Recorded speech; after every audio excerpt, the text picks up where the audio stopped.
Hello everybody, my name is Michelle Tippett, and I want to start off by saying that I enjoyed this first class in our journey together as future teachers.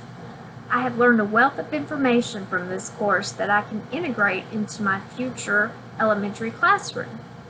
For example, I have learned that it takes commitment to be a teacher. Teaching can be a 12+ hour job. You have 7.5 hours with your students, and then on your own time, you're doing lesson plans, creating activities, grading papers, etc. I've also learned that you need to always be prepared for anything, not only with lesson plans and activities, but for classroom changes.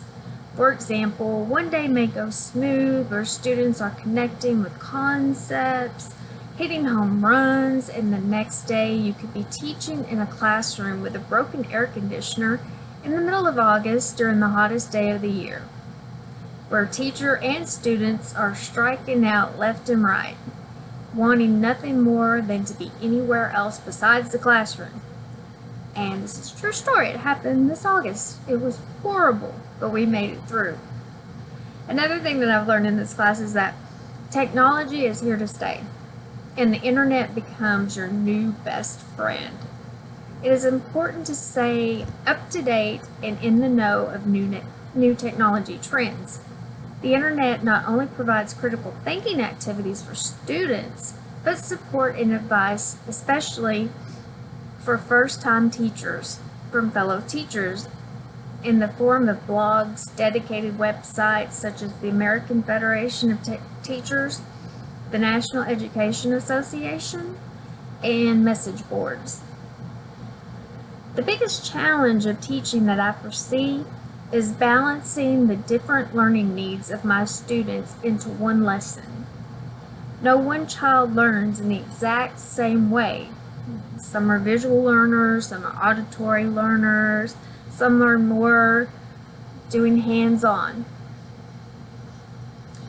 And still, others may learn better by working in a group.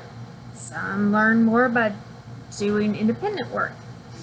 So being able to accommodate the different learning styles is important. Then there are those students with special needs. I want every student to share in the learning experience, and with that in mind, making these accommodations in a single lesson seems a little overwhelming. We have discovered outstanding technology integration tools from one another throughout this course. One thing that I have to remember about technology is that it is only a means to an end and not an end in itself. With that in mind, I feel that the internet will be a stable technology tool in my classroom. There are many apps and websites that engage students in active learning, and this is one way also to meet the accommodations for the differential learning styles, as I mentioned earlier. I also want to be able to provide my students with an adequate amount of computers. They may not each have their own computer, but they can work, where two people can work together on one computer, or a laptop or iPad. I want to be able to provide those things. And as our textbook indicates, I do feel that engaged learning is a more effective form of learning new concepts for long-term memory. And thank you for viewing my video for Education 201. I look forward to continuing our teaching journey together. Just remember Jeremiah 29:11. For I know the plans I have for you, declares the Lord. Plans to prosper you and not to harm you. Plans to give you hope in the future.